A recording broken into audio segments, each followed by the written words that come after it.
Hi, everyone. This is the Harvard Light. I'm Mary. I simply give a contemporary perspective about the world around me, as I like to do. I give you the tidbits about my social media and the audio platforms that are on. So, as far as social media, I will link all that for you in this podcast. You can see all my social media links.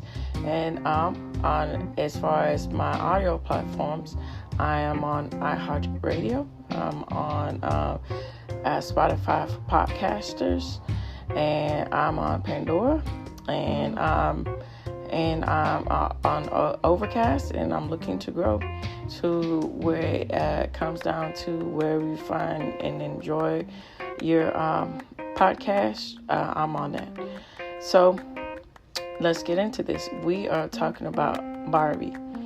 Everywhere from the Aqua's interpretation of Barbie from 1997 and to what's going on today with Barbie, and to the tidbit in history of Barbie itself.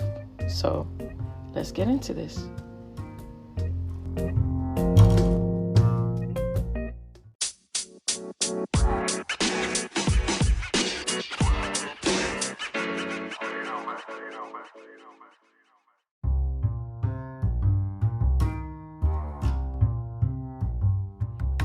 Barbie Girl by Danish, Norwegian, Euro pop band Aqua peaked at number 7 in the U.S. Billboard Hot 100 in 1997.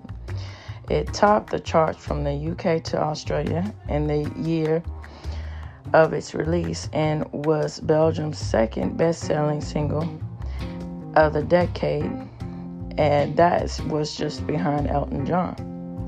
But, however, Mattel didn't welcome this song with open arms, and to the fact that Barbie, the Mattel company, tried to sue the record label, which was MCA, and they went through a legal suit with that and a legal fight with that.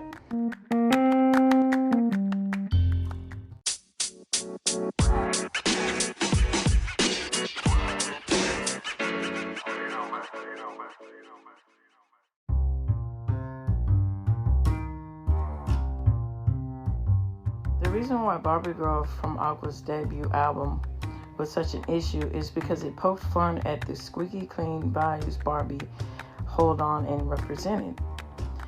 There's even a book that came out in 2018 depicting and exposing all the issues with this. And all of this information will be linked in the descriptions and everything for this particular audio podcast.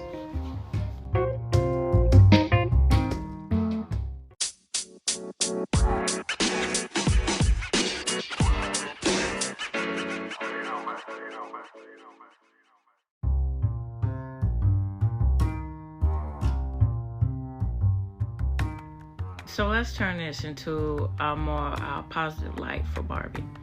Now, the particular fashion brand Moschino, in 2015, the fashion designer that was presenting that year, Jeremy Scott, paid homage and a playful representation for Barbie. Now,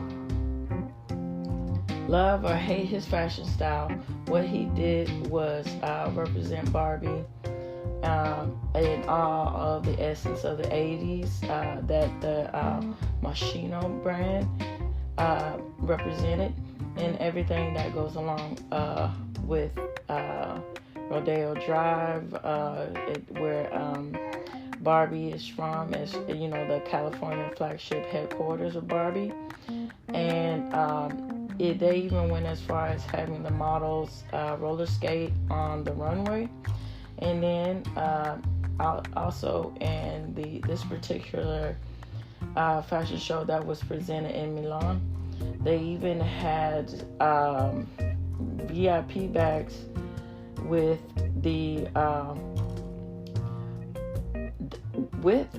Barbie representing this particular brand and those bags, and that's a lighthearted representation for Barbie.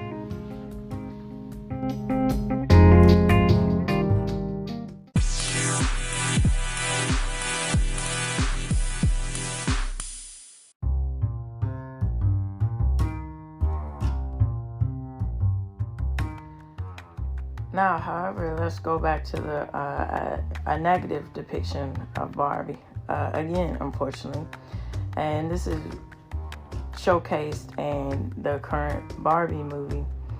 And from my particular perspective, and many other different perspectives, but my particular perspective, it adds more political stance and everything, and over-sexualized images again towards the Barbie brand. Now, as a particular critic from Slate says, this particular soundtrack has many unusual flavors to it. Now, let me start out to explain what this means. So, for example, Sam Smith, Am I a Man? It stabs at the particular sector of gender non-conforming politics on to Ken. And let's go into Billie Eilish's What Was I Made For? So it's a whole interpretation of Barbie just not being her self-worth, low esteem, not having, those negative connotations with that it seems to spin with it. And then also with Nicki Minaj's Ice Spice Barbie World, which particularly to hone on to this song, it reached number 7 on the Hot 100 list, and it's going on along the lines with the hip hop, particularly not more so the hip hop culture, but the rap culture in general, with the over sexualization of women and along the lines of that. And this was unfortunately so showcased in this particular song with Barbie and the whole Barbie image.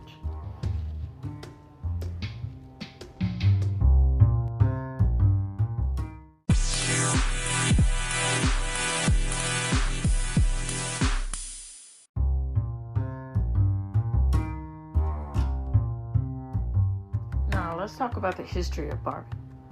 Now, Barbie began in 1959 by Ruth Handler and her husband, Elliot. Although Barbie was fashioned by a colorful gag gift for men in Europe called the Lily, Ruth, she wanted to rebrand this image, and she wanted to make it a whole lot softer and all of those notions with that in order to make it interesting and attractive to young girls. Now, Barbie went through a lot of changes throughout the years that embraced Barbie becoming a doctor, to a multitude of other careers, to racial diversity. Now, what are my thoughts about all of this? Me, from personal experience with Barbies, Barbies were something of very interesting to me because of from my perspective of how I enjoy visual design and everything. It just visually attracted to me. And then the whole aspect of everything, of being able to change the clothes and all the different accessories that came with it, and all the different careers and everything. It was just a nice alternative and a nice doll to play with. And I didn't particularly place value onto this doll of my own. because I just, being a girl, I really didn't think that way, and to be honest, most girls don't. But who knows what that? This is from my personal point of view. But it just, I think you run into a problem when you try to cross politics, and you try to not pay respect to the business and the brand and the beauty of Barbie. And it loses its value, and that's really unfortunate, because you start to play and pun intended, play and misshape and take away the value and the beauty of being a child, and the value and beauty of young girls, and how they like to play, and how they like to create. And I think that's what's missing, and what is not understanding, and there's a loss in translation with a lot of stuff going on today and previous years of not understanding. Let's just appreciate and get to the root and the heart of the matter of Barbie, and what she represents, and what she's for. And I think once you understand that and appreciate that, a lot of strangeness can wash away from a lot of things in society, and particularly a lot of things that has to do with youth and girls and boys and everything else that goes along the line with protecting children, and making sure children are healthy and happy, and just being kids. And music, for better or for worse, it just shapes culture, and politics are heavily involved in it, whether people want to realize it or not. But I think that we should, when politics, is added into issues like this, I think we need to remind ourselves, what are we targeting? Why are we adding these particular politics to innocence? And I think we should keep that in mind. So we're reaching the end of the Harboring Light. This was Mary. I hope you enjoyed what you heard. So next time, let's tune in and turn up.